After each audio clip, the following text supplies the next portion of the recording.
Welcome, everyone. We'd like to welcome you to this call on behalf of Chesapeake Bank Chamber Partner. We want to thank Jeff for taking the time to discuss the CARES Act with our members and businesses and offer some guidance and solutions, hopefully, and we'll take questions after Jeff has a chance to speak. And the call-in information was in the Chamber Buzz. And so they're calling numbers for questions. So I'd like to introduce Jeff Sapersky with Chesapeake Bank. Great, thank you, Michaela. I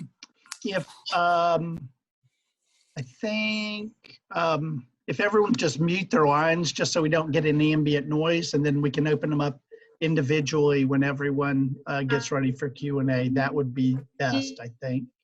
Let me first share my screen. Hopefully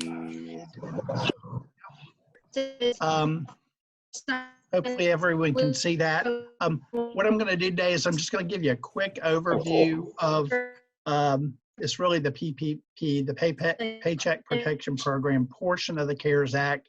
I'll go through an overview. I imagine a lot of people are probably already familiar with it, but just in case you aren't. And then I'm going to go in through sort of like where we are now, what the status update of what's going on with this program. It has been definitely fluid, in the Gloucester market. I know Steve and Casey can attest that it's been like more questions and answers a lot of the way, but hopefully part of my presentation will put that in perspective as far as what's been accomplished in a very short period of time, so everyone can sort of have a feel that it's like the metaphor you keep hearing people use as you're trying to build a plane while you're flying it. It's felt a little bit like that, or a better one. A friend of mine that's a banker in the southern part of the state to the west said it's sort of like getting a gigantic jungle gym delivered to your front door on Christmas Eve without instructions and say you have to have this set up for your children tomorrow on Christmas Day. Sort of felt like that a little bit too. So let me go into it, and then we'll leave plenty of time for our Q&A at the end for anyone who is so interested in that. The PPP is a portion, the CARES Act was a $2.2 trillion bill that passed the very last Friday of March is when it got signed into law. A subset of that is the PPP program, P3 program, which is a $349 billion program. To put it in perspective and to give some context to why it's been so bumpy, the normal volume is going through the Small Business Administration, the SBA. The normal throughput the SBA has is about $20 billion a year. So you divide that out, whatever that is, about $1.4 billion a month. They have been put on the hook for cramming $349 billion through their existing network in probably in a period of about 30 days when it's all said and done. Right now, I think we are in day 8 of the program, and haven't seen any updates, but I'll get to it, is a lot of that money has already been subscribed. So their system keeps going down, but that gives you context of sort of what's trying to be accomplished in really short order here. So it's a lot to be going through. We found out a week ago, not last Thursday, but the Thursday before, the Thursday before, that we being banks, credit unions, and other SBA approved lenders, we were the vehicles by which this money was going to be distributed across the country. We had heard previously that we'd be a part of it. We did not realize we were the sole conduits for getting this money out from the federal government. So a lot was thrown on us relatively quickly too. So any FDIC insured institution, credit unions, or SBA lenders, in aggregate, if you counted all of those that would be eligible to do it, it's about 11,000 institutions. And the easy way to think of it is probably 5,000 banks, 5,000 credit unions, and another 1,000 SBA approved. Last I heard about middle part of last week, only about 2,000 to 2,500 had officially jumped in to administer this program. So there's a lot more that could be doing it that are not, for obviously for their own institutions, individual reasons. I don't know. All businesses are eligible for this, including sole proprietorships, if your business has under 500 or fewer employees. So most of the businesses within our market here would be eligible for it. Sole proprietorships, the program opened on April 3rd to businesses, and then April 10th, last Friday, for sole proprietorships. They staggered those two. One big difference in this program that's very different from any other SBA program is nonprofits are included, and they were very particular in the non-for-profits that were included. They're 501c3s, which are most charitable organizations are 501c3s, 501c19, which are veterans organizations, and then there's a special provision, I can't remember the code, for tribal entities. So not all nonprofits are included, but just those two specific designations plus the tribals are included. The program is slated to stay open until June 30th of this year, then they'll cut it off. And the way it's being administered is, and probably honestly, to be our own best critics, being administered through financial institutions who are used to managing credit risk and worrying about credit risk, and then typical SBA loans, we're partially on the hook for a lot of those. This is very different. This is 100% guaranteed by the SBA. So really the way the Secretary of the Treasury Mnuchin said is, we're not extending credit, we're really giving grants. And I'll get to the grant portion on the debt forgiveness here in a second. So it's very different than what banks are used to doing, but we're really just a conduit for throughput for getting this money out on the street. The loan specifics already mentioned, it's the lesser of $10 million or 2.5 times your average monthly payroll. And there are a bunch of different ways, Steve and Casey, for instance, or anyone who's directly extending these to customers can walk you through some of the nuances of how to arrive at your average monthly payroll. There's some seasonal provisions in there. There are different ways to calculate it, but the easy way to think of it is, say you had a $10,000 average monthly payroll, you'd be eligible for $25,000 for that loan, is how they calculate it. So think of it as two distinct parts. One of them is calculating on the front end how much loan you're eligible for. And then I'll get to in a second, the forgiveness part is a separate calculation altogether. But they relate to each other, so you have to be sort of cognizant of what you're applying for and what you think is going to be forgiven on the back end. Very different than that other SBA lending is there's no collateral at all. These are unsecured loans. There are no personal guarantees required from any of the borrowers, and there are absolutely zero fees for either the borrowing portion or the ongoing servicing of the loan. It's essentially a free loan to the borrower. No money at all. The rate on the loan, the term of the loan, I'll get to that first, is a maximum 2-year term. The first 6 months payments are deferred, so there's no payment being made at all in the first 6 months. And the rate on the loan is 1%, is what the charged interest rate is. When you get to the forgiveness, which is my next slide also, you got to be conscious of 75% of what's forgiven at least has to be for payroll related expenses of your business. So let me get the loan forgiveness. If a borrower, once they get the loan, can document that the money for that loan has been used for payroll, and that's not just direct payroll, that's payroll and benefits. If it's used for payroll, mortgage interest, not the whole mortgage payment, but the interest portion of your mortgage What? payment and or rent, Yeah. utilities, Yeah. those three main categories, over an 8-week period, that entire amount is forgiven by the SBA at the end of that period.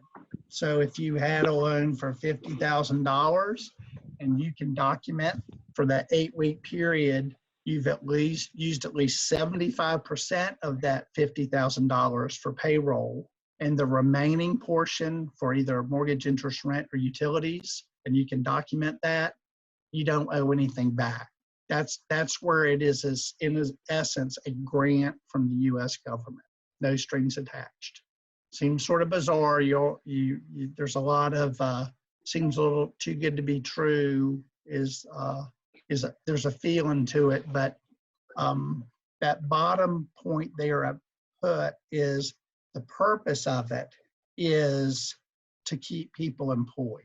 Essentially, that's what they're trying to do. They're trying to seed money to businesses who were, because of the coronavirus crisis, were getting ready to go, I'm closing shop, I'm sending people home, and they're going to go on the unemployment rolls. This is like a stopgap to do two things. One, to keep people off the unemployment rolls, and two, to try to bridge what is a trough to keep businesses open. So they're not trying to totally reconstitute themselves after they've closed, and hopefully at the end of 8 weeks or whatever period of time, coming back online, at least in some limited fashion to begin with. I hope that makes sense. We've had several borrowers go, and I'll get some to detail about it, is, well, why would I want to get the loan now? The governor already has us locked out until June 10th for no gathering or businesses more than 10 people. You all know the rules better than I. Why would I want to go ahead and keep these people? All they're going to do is sit around and do it. There's no great answer to that, but the loan has to be dispersed within 10 days of SBA approval. And so the legislative intent, and I was on a conference call with Senator Rubio last week, who wrote most of the portion of this. The legislative intent of this was to keep people employed. It was irrespective of what each individual state's shelter in place or quarantine requirements are. So that might conflict a little bit, but the legislative intent was, don't throw people on the unemployment rolls, keep them in-house and keep your business in some form or fashion going during this period of time. So the 8-week period is the 8 weeks that starts as of the closing date of the loan. And then if there are any amounts when you file for forgiveness at the end that you cannot have forgiven because you did not expend all the money that you borrowed, that non-forgiven amount will roll into the loan and have to be payable back in that 2-year period. So be careful if you haven't already applied, that you are conscious of not just, it's not all free money. You've got to be able to document the forgiveness amount. Anything over and above what you cannot claim as forgiveness is going to be long-term debt for you, or at least 2-year debt. So you've got to be able to service that debt. Hope that makes sense. What a lot of businesses are doing, we found out, and Diane Hall's on the line and she can attest to this, is a lot of businesses are creating a separate checking account for these proceeds to totally sequester them and keep track of them. So it's not a big fat hairy surprise at the end when money is not depleted or depleted. It gives them it's sort of a very basic way to account for that money. If you sequester them and draw on them as needed for those qualified expenses, it's just a nice clean way to do it, and will probably help you with the documentation requirements at the end. Quick status update on it. I already mentioned it's a $349 billion program. As bumpy as it's been, never before has the federal government stood up such a large program and basically done it in a week. From the period of time when the CARES Act passed to when the doors opened for this program was exactly a week. And we're, as I mentioned, depending on how you count, we're probably 8 business days into the program now. And the vast majority, a lot of the money has already been dispersed. And I'll get into some details in a sec. You see the bottom bullet point. As of last Friday, of that $349 billion, $205 billion had already been committed for as of last Friday. And so it's easy to cast stones at it, but if you had established some new set of bureaucracy in which to deploy this money rather than to use a vehicle like the SBA that wasn't quite ready for this, and banks who already had relationships with their customers, you and I know it could have taken months to get this money out. And the intent was the economy's really hurting now. We need to get it out now. So I hope that makes sense. The program became operational April 3rd. I already mentioned that. Just for a point of reference, we didn't even get our final application to use for the program till around midnight the night before it became operational. There's been a lot of clarifications made, and there's still tons of questions that surround this, really like 101 blocking and tackling type questions that we will have the ability to get the answer to, but we're running them through our trade association, Washington, the American Bankers Association. We're running them through that, and they're doing the best they can to either get them answered by the SBA or the Department of the Treasury, which the SBA is a subset, but the Department of the Treasury is really running this program. Last Friday was the operational date for contractors, 1099 employees. We still, as of today, even though it opened last Friday, we still have no application for that program. We've been receiving requests from customers, and we've been taking them. And as of this afternoon, we're doing the best we can, operating in good faith, figuring out a way to take those. And we're also getting our customers, there's no guidance on how forgiveness will be handled from the SBA then. For any of you that are your own contractor, you don't necessarily pay yourself. You get to keep what's left over after all your expenses. So how do you document your payroll if you are it? We're looking for better clarification on that from the SBA. But as of now, we don't have that. So frustrating a little bit, but it's just one of the bumps in the road that we're having to work through now to try to get through this program and make sure the money gets deployed the best we can. Where we are since a week ago Friday, when we first opened it, our bank has taken 760 loan requests, distinct loan requests, for about just shy of $71 million has been requested. Thanks to the hard work of Steve and Casey and a lot of people that work in our loan administration and commercial lending department. And we have some individuals who are very talented on the IT side too. We've been able to deploy almost 46 million of that money is already out the door. So we've gone through application, detailed requests for information, a detailed application from the borrower. We've taken it up to the SBA, gotten an SBA approval, and then we've got formal loan documents that have gone out to the borrower and come back and signed, and we funded 46 million of that already. I think we're substantially ahead of most of our peers there, but it's still just tons of work and tons of time and effort have gone into it for us doing that. Just sort of in the interesting facts to know, there are some of the other factors that have caused sort of some trouble with getting the program out is Wells Fargo took in 10 billion of requests that first Friday, April 3rd, and shut down the program. And it really was no fault of theirs. They have a regulatory cap imposed on them because of all their other troubles. So they were really prohibited from taking any more than that 10 billion that they took in that first day. Through a lot of work up in DC, going back and forth, the message we sent was that's causing a lot of hardship.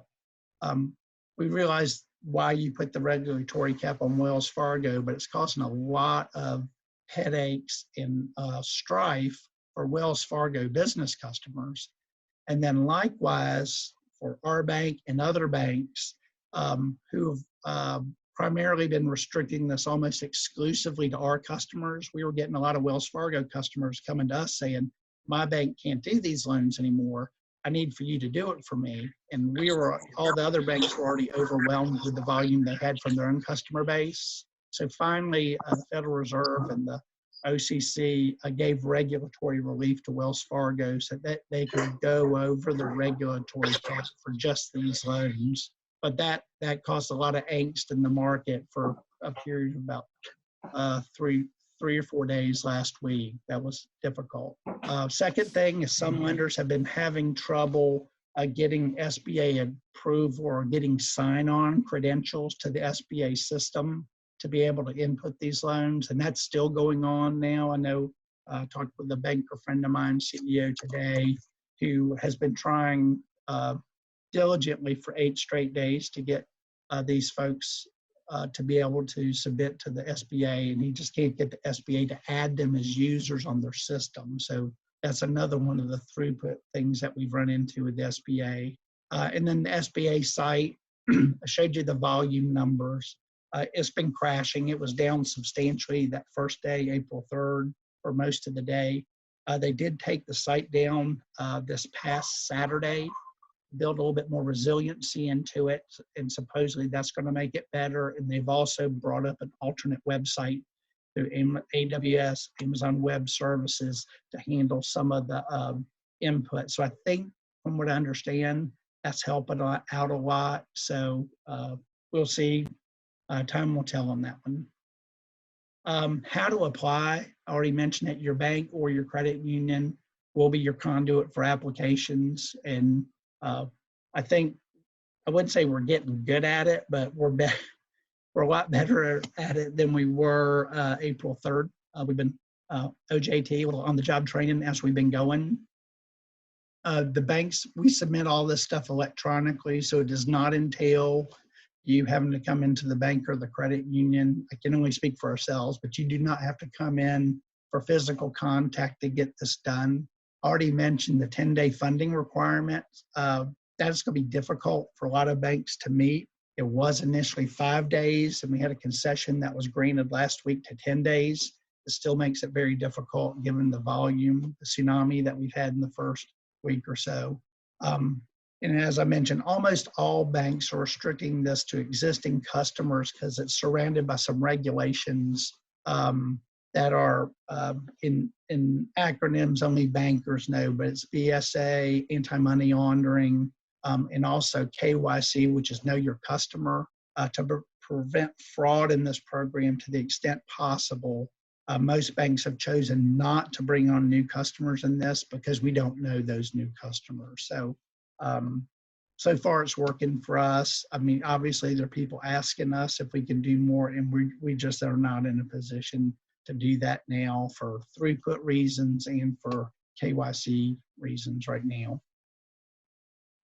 And I think I covered about everything I wanted to on that, Michaela. So I would open it up for Q&A, and as my only proviso would say, as ill-defined as some of this is, there might not be really nice, clean answers to some of your questions, but if not, we can grab them and we'll find out answers for you. So I'll open it back up.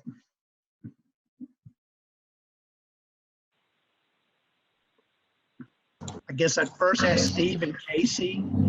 Steve and Casey are on the front lines of this. Is there anything that I left out of my presentation that you think needs to be shared? I think you're on mute, Steve. Yeah, everyone is muted, so if you want to speak, you'll have to unmute yourself. Show you're unmuted, Steve, but I can't hear you. When you open it, it doesn't.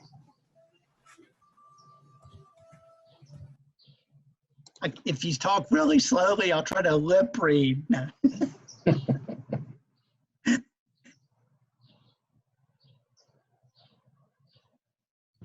Why don't you chat any message you want to do, Steve, and we can read it through the chat if you want. Casey, are you still out there? Could you unmute if there's anything I left out?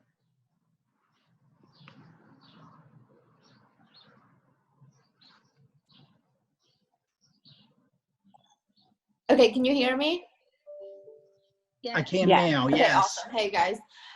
Yeah, I mean, you did a really good job explaining everything. I guess the biggest piece, and a lot of questions that I'm getting from customers is like, what am I going to need to supply back to get this forgiven?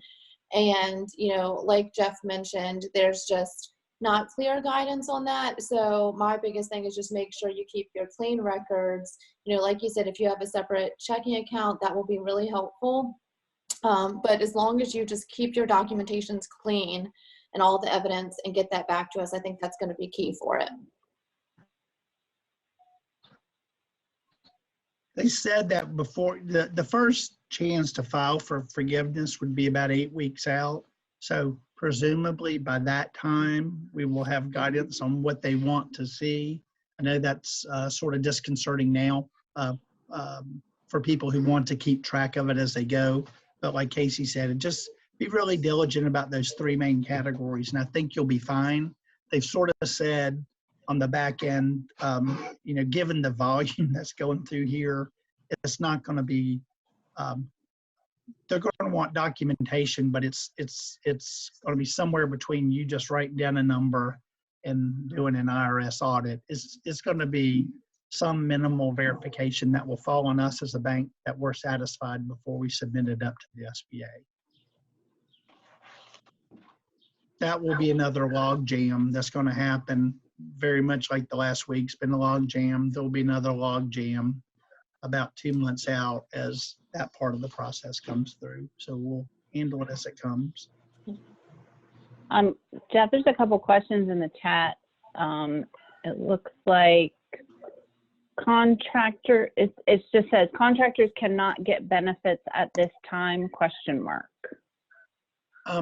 If the question is, can contractors apply for the program? The answer is yes. That doorway was opened up last Friday, April 10th.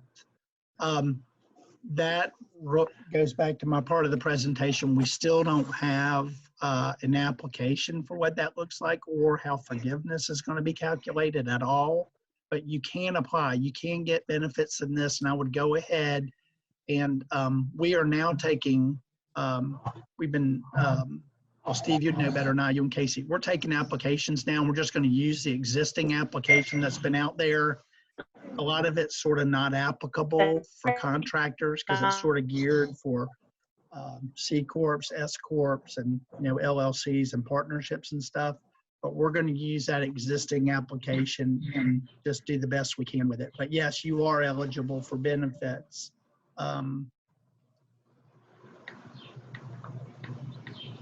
If a company has paid employees for being out before the loan approval comes through, can we be reimbursed for that? Gosh, that's a good, Elaine, that's a good question. Casey, do you and Steve know that? I think the forgiveness period, I think just starts from the loan date. I don't think it's retroactive. I think the clock starts going, I think, when you apply. Casey, do you know differently? Yeah, all the guidance that I've read shows that the 8 week starts basically on the day you get the funding. So any payments that go out after you receive the funds. And sort of the corollary to that, Elaine, is also some people who have let employees go already want to know if they hire them back, is that eligible? And that does count.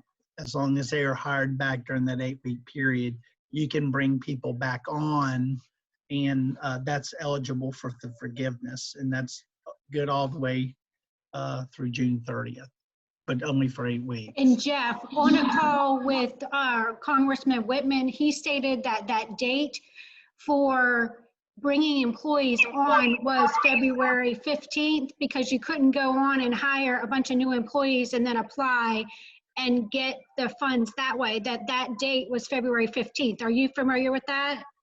Yeah, as for businesses, has to be an operation February 15th is my understanding. Yeah, I understand what he's saying. I guess the question is for forgiveness, that clock doesn't start ticking until your loan day. Okay. Yeah. I see if I applied as a contractor before the 10th, do I have to apply again? I guess with us, I would say no, because we're using the same application. Casey and Steve. Jeff, can you hear me now?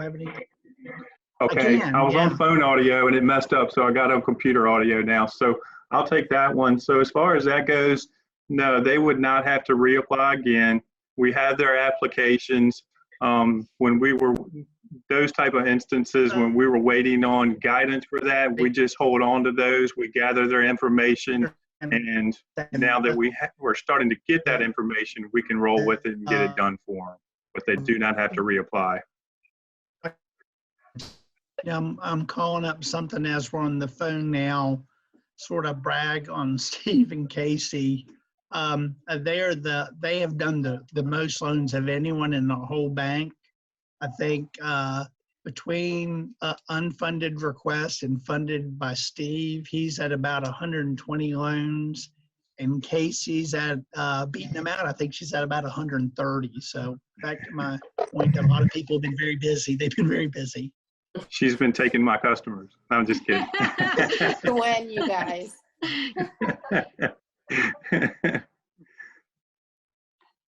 Any other questions? I do have another question. Sure. My understanding is that the second wave of funds may be coming in. I know currently the chambers are considered a 501c6 due to membership organization, so they're not entitled to this money.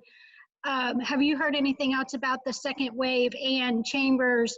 I know there's a lot of lobbyists out there that are trying to pull for chambers, but what do you know? Yeah, including the National Chamber. Yeah, I think the short answer, Michaela, is it ain't over till it's over. The second round of funding is about another $250 billion as what's been proposed on top of the existing 349. My senses tell me that will eventually get passed. Right now, there's some people projecting that the existing 349, given the fact that like Wells Fargo's back in the game and some of the larger banks didn't start till later than we did, April 3rd. There's some folks that say that 349 could run out by the end of this week. I don't know whether that's true or not, but it's not plausible. I mean, that's the rate at which it's going.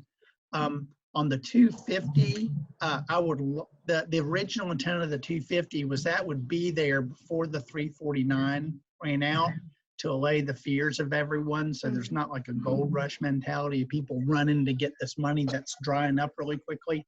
I think both Republicans and Democrats in Washington have expressed support of additional funds for this. I think it's getting a little bogged down in politics with some add-ons that might be people are trying to tack on to the 250. So it could be a reality that I seriously doubt that would be passed before the end of this week. I might be wrong, but there could be a period where there's a period when the funds have dried up before that gets passed. And I have not heard one way or the other as whether the 501c6s would be included or not. I know there was we were on a conference call with Mark Warner last week, who is on the Senate Banking Committee, even though this is not a banking issue. And he was expressing concern. His take was that there might be some businesses who are not feeling true duress during this that are applying for the loans and getting money. And that was not the legislative intent. of that. So I would not be surprised if the additional 250 might have some loosening, maybe for chambers, but also have some tightening for that the businesses actually suffered some form of setback with the COVID. Most have, but as y'all know, probably there's some businesses that are booming now too. So, but he was sort of angling for that. So I don't know if that would get in the second one, but I was sort of surprised that it was sort of the glass half empty approach to it in that conversation we had with them. We tried to say the vast majority are really, really hurting and really, really need it. But he wanted some guardrails built in that second bill if it were to go, or you're hearing it called phase 4 a lot. If you watch the news, they're referring to it as phase 4. So I wish I had better, more definite information for you, Michaela. I do not. Hey, Jeff, CJ McDonald here. There is a question in the chat from Elaine, but before you go there, there was an email sent out today from Congressman Whitman's office talking about Main Street Business Lending Program that essentially helps to cover those of us who weren't really covered in the P3 program. And then I also got another email, which may or may not directly relate to the bank. And if not, just tell me, forget it. It's not part of our world.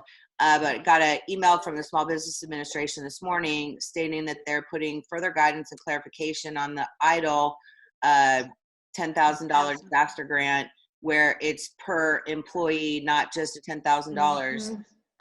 Any guidance that you can give in any one of those, areas would be absolutely amazing. Yeah, I'll tell you what I do know, CJ. I was on a conference call this morning.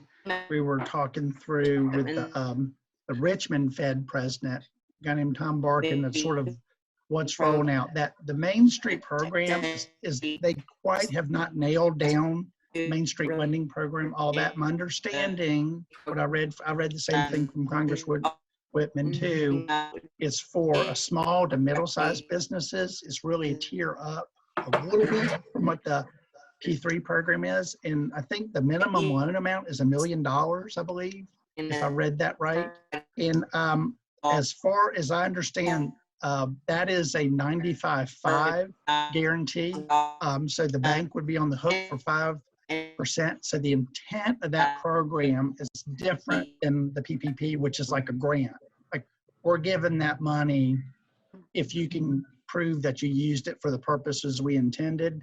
The Main Street lending program is not like that. That is a true loan that has a credit issues related to it and will be underwritten just like any other loan would be for the ability of that business to repay that. So I think the loans go from, I think it's like 1 million, is it 50? I think it's a big number, but it like not most I would gather on this call are not going to the well for a minimum $1 million loan. I might be wrong, but it's sort of a horse of different color, and I would say it's a strata above what this is geared for. And you had two parts to your question. I apologize. I got talked into what was the other one? I mean, the other.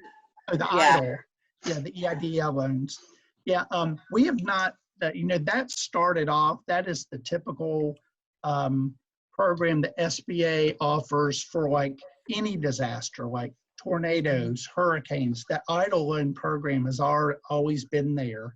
And the constructs of that are just like if a hurricane blew through Gloucester County, it was declared a disaster area, and SBA sweeps in with the EIDL loans to service that. They don't have an element of debt forgiveness. So that is a loan other than the 10,000 that's given on the front. That is forgiven. We have not spent a lot of time in that because in the CARES Act, only 10, it's bad when you're saying only $10 billion was allocated to the EIDL program as part of the CARES Act versus the $349 billion. So it's a relatively smaller pool of money that it's really targeted in what it's supposed to do. Since the entire country is a disaster area now, everyone's eligible for the EIDL loan. But I know Steve and Casey can tell you as part of the application process, that we have to do on the back end with our form. You have the ability to roll, if you've already applied for an EIDL loan before April 3rd, you can roll an EIDL application into the PPP program and make it eligible for forgiveness. Did that Yeah, answer your that question? did.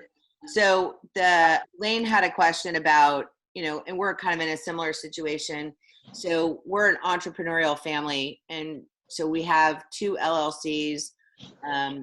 In addition to that, my husband is a 1099 contractor at Camp Perry. So and our businesses are small. They're like brand new, meaning that they were just kicked off last year. We aren't qualifying for pretty much anything. And I know that's not Chesapeake Bank's fault, right? And I don't really mean fault. I've been very impressed with how everything has been rolled out. I've been, I'm 24 years as a business strategist in corporate America. So I've been very impressed with what everybody's done, and the answers that are going back and forth and the questions that are coming. I guess the challenge is as a small entrepreneur when you aren't paying payroll yet, and you're using independent contractors and various different things like that. It's been a struggle. Do you see a reprieve for those that are truly small business, like, startup, brand new businesses? Do you see a reprieve coming anytime soon for those of us that don't fall into any of the categories? Good question, CJ. I think what I do know is I do not hear that being discussed now. I think they're trying to land the airplane on what's already put in the air with the programs, but I don't see them going back and broadening the criteria on the P3 program at this time. They're just trying to better define what's already out there. So I know that's probably not the answer you want. Doesn't mean it can't happen in phase 4 of this, but I would get in touch via Michaela up to the U.S. Chamber to illustrate that need, because I agree with you. You do need it, but based on the way it was designed, you do sort of fall through the cracks. Hey, I appreciate it, Jeffrey. Thank you. Mm-hmm. Steve, do you or Casey know any differently on that? No, Jeff, I would just say we're kind of taking it per each individual customer. Every situation is really different. There are some instances, like if it is an LLC and a single member LLC and they file as a sole proprietorship, of course, that we can go in and use that net income and use that based on the 2019 financial information based off net income itself, even if they didn't have wages.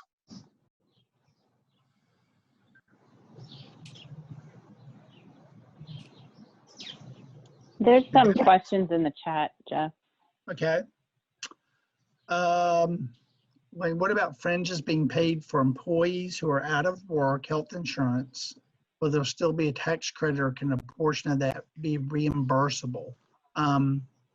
Gosh, Elaine, on that, I would say it's a portion. You probably need to get definitive advice on that, but based on the way I construe the program, that's part of payroll or benefits that you're paying within that 8-week period that would be reimbursable. I don't know, Steve, do you or Casey disagree with that?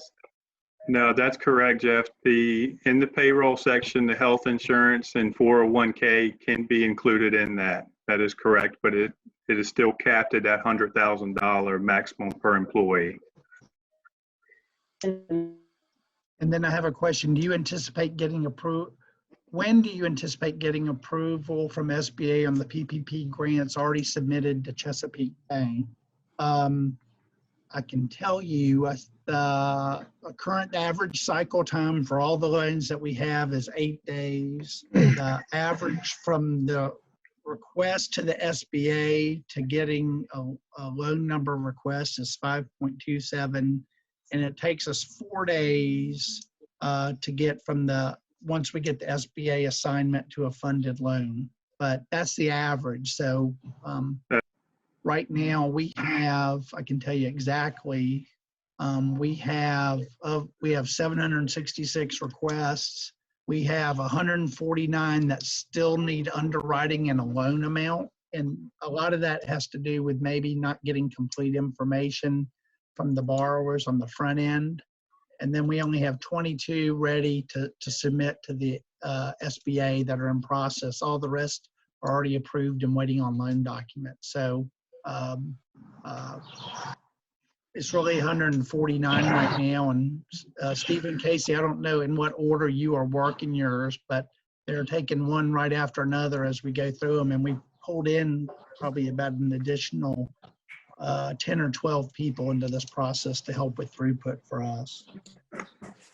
Yeah, Jeff, I would add to that. It's definitely been a streamlined process, and it seems to be rolling through much quicker than I expected, to be honest with you. Most of what I'm doing is, as I'm kind of going by first in, first out. So the ones we receive first, we're trying to get most of those in out, completed and done with first. So we're kind of working on dates. We do occasionally run into snags along the way. We may need additional information or beneficial ownership of the company, that information. So sometimes that'll slow us up a little bit. Just need to go back to the customer and grab that information. But everybody's pretty eager to get what we need and get these moving. So it's been very fast. And part of the difficulty we've had is with the lack of really clear-cut guidelines on the front end. Every customer has a whole slew of questions along the way. So it's not like you can give this definitive guidance and say, here's what we need, get it to us when you're ready. There's a lot of to and fro going back and forth for clarification. And we might not know the answer, so we have to run it upstream and wait for an answer back on that. So but like I said, it was all rolled out, and basically, $349 billion has been rolled out in or will be rolled out in a 2 to 3 week period, which is, if you look at it from that way, that's sort of remarkable in and of itself to me.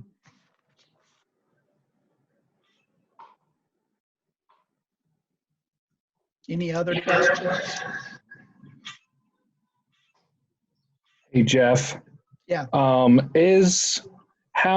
As me being a craft vendor, how do we participate in anything? Define we're by craft vendor ourselves. chain. Are you Yes. a Schedule C sole proprietor? I'm just a sole proprietor. Oh, I'm sorry. Yes, a Schedule C. Yeah, sorry. So you're eligible to participate. And like Steve mentioned earlier, as far as the way we construe, it's been determined that you construe payroll for sole proprietor is sort of what's left over after you do all your expenses. It's sort of like by default. So you can document a payroll number, and you can document obviously utilities and rent and all that sort of stuff too. So yes, you are eligible. It's when I say it's harder to define, I think we do have parameters on that. Correct, Steve? Yeah, that is correct, Jeff. You could look, if you didn't have wages, there's a spot for that on the Schedule C.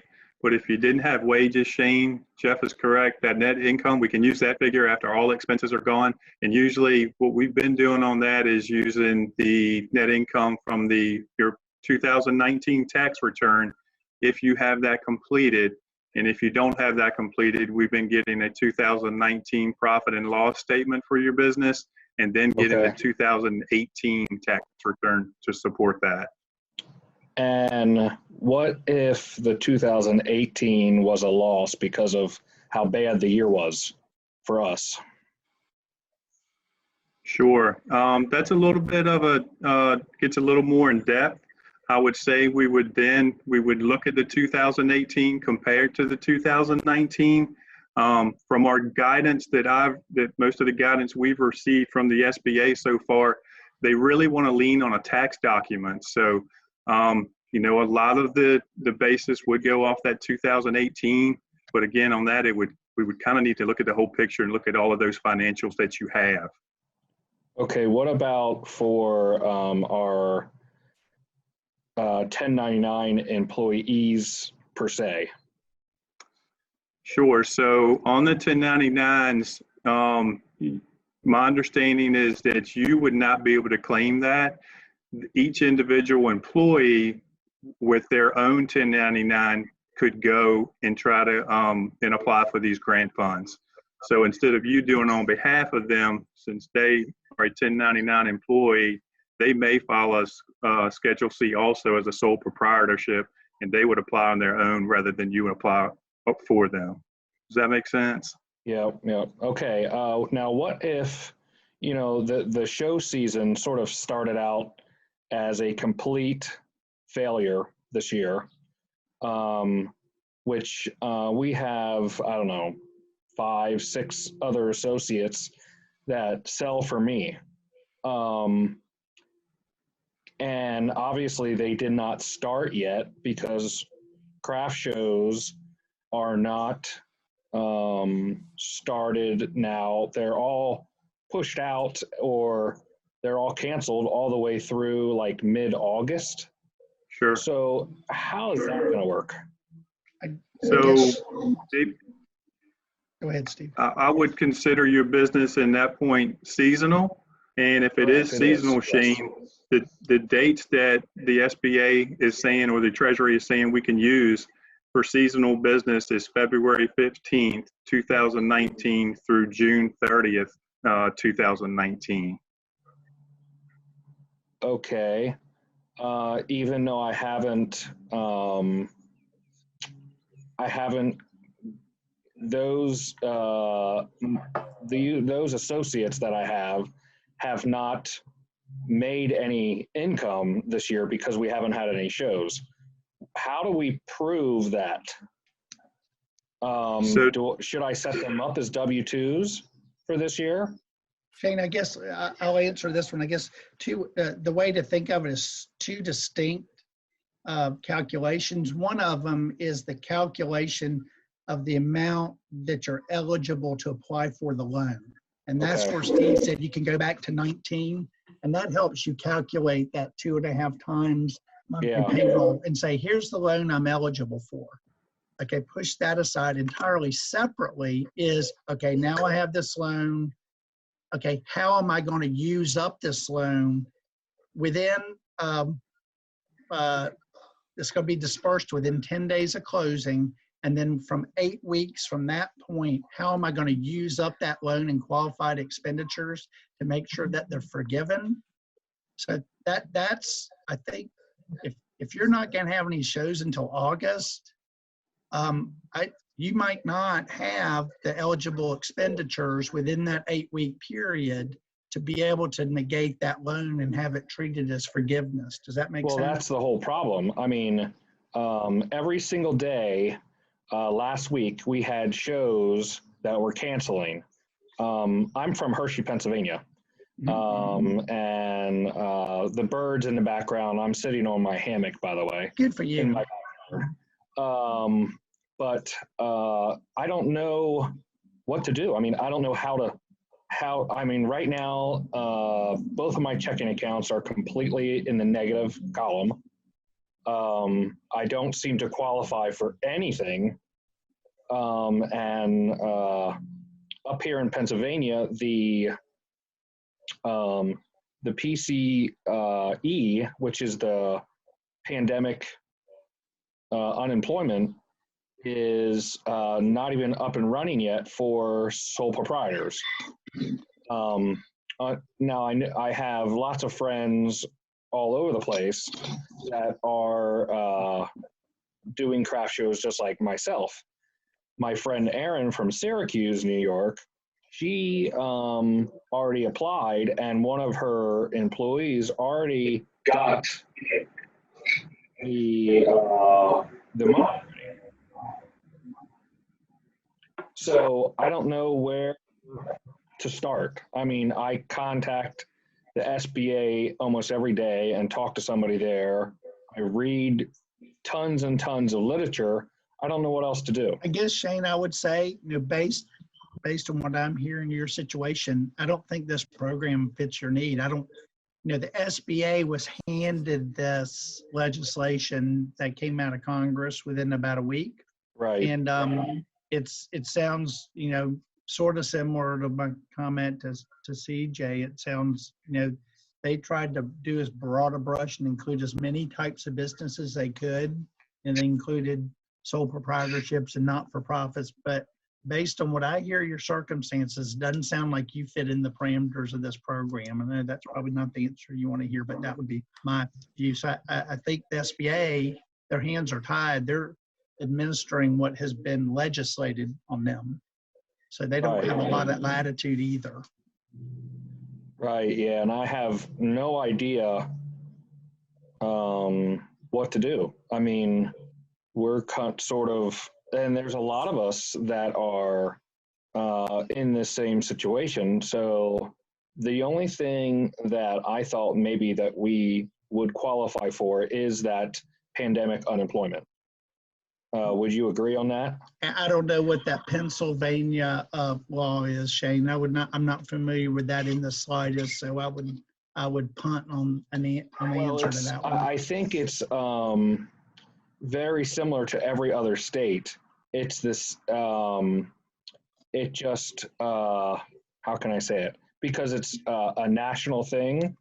So every state you file for your unemployment, and then on top of that, once you get approved, and then the money from the federal government, the federal FPUCE or whatever the heck it is, $600 of that per week will go into your account for 39 Hey weeks. Shane, this is Yeah. this is CJ McDonald. Your best bet is to call your congressman, whatever town you reside in. I already talked to them. Yeah. They're not even sure what to do Yeah, either. because the banks won't have anything to do with that, fortunately or unfortunately. But we've started a really good relationship with our local congressman, and they're feeding us as much information as they're getting it. You know, because we're in a similar boat. But that would be my recommendation, just based on us being in a similar boat. Okay. I would agree with that answer. Yeah. Are there any other questions?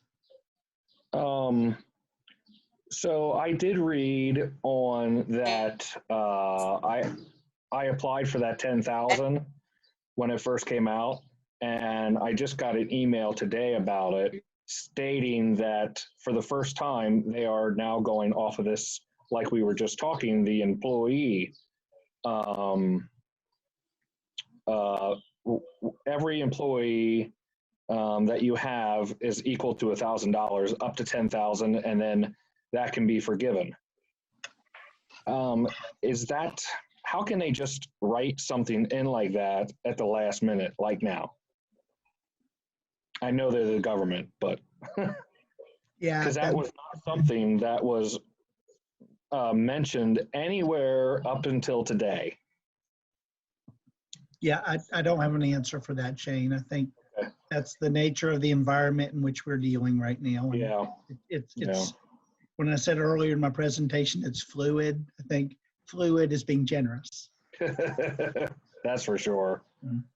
It's amazing that how much we actually have stopped the spread of this disease or virus or whatever you want to call it in these 2 months that we have been going on with it.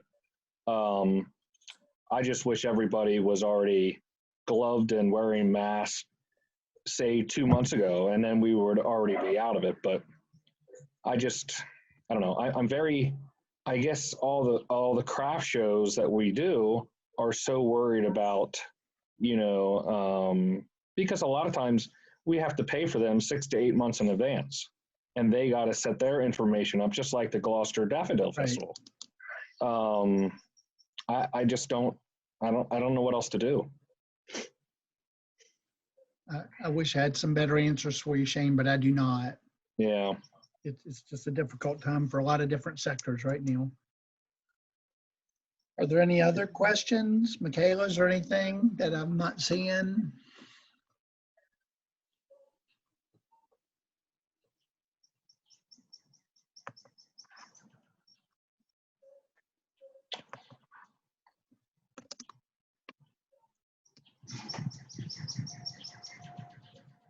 Anything else?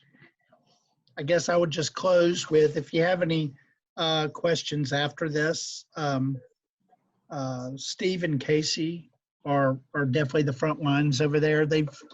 I gave you the numbers. They run through a bunch of different numbers and are doing a good job getting through that. And there are really nuances in almost every request.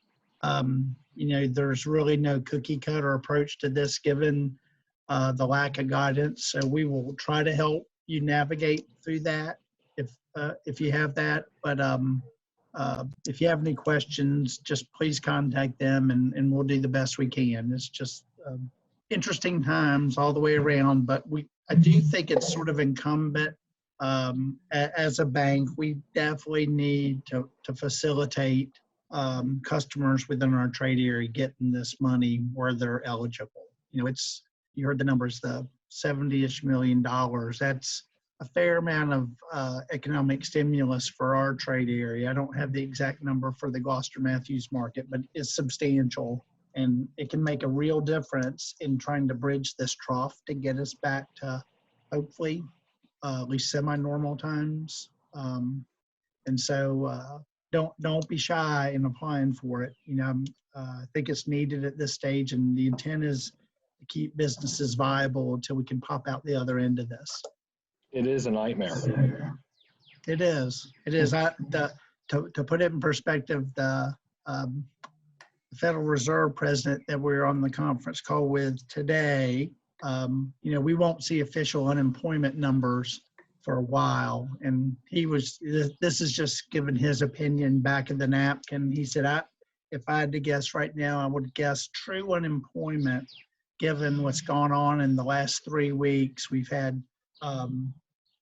3 million added to the unemployment rolls, a 6 million the week after that, and another 3 million. If you just take those into account, his back of the napkin would put unemployment, he said in the mid to high teens, and the highest recorded unemployment we have ever had since we've been keeping track of unemployment, I think it goes back to World War II, is 10.5%.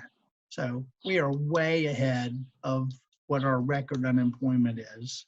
The $1 million question is, how long does it stay like that? And so programs like this are trying to keep that number down and keep things chugging along. But it's a very real issue. I did hear last night when I was listening to the president speak with the task force that everybody that uses these loans helps with the unemployment dollar rate. It keeps it down. So it got to help somewhere. Right, it's true. They're just playing. They're essentially through this program paying unemployment through a different vehicle is the way to think of it. Correct. Yeah.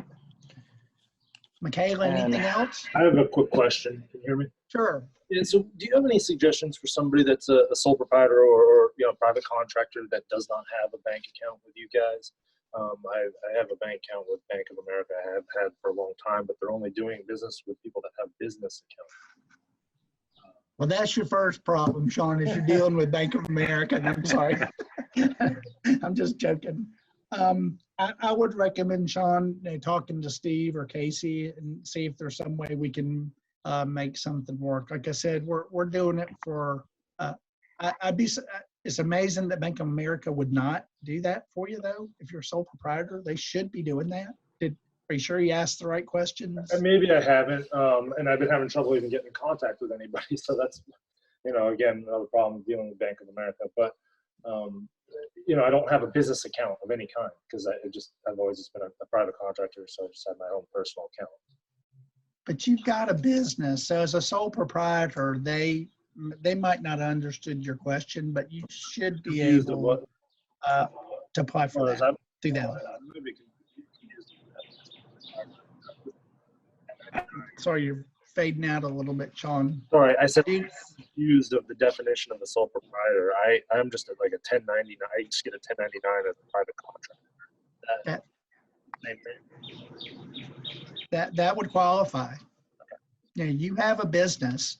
The business just happens to be you, but you have a business that's eligible for this program. Okay. All right. And I'll keep trying. Thank you.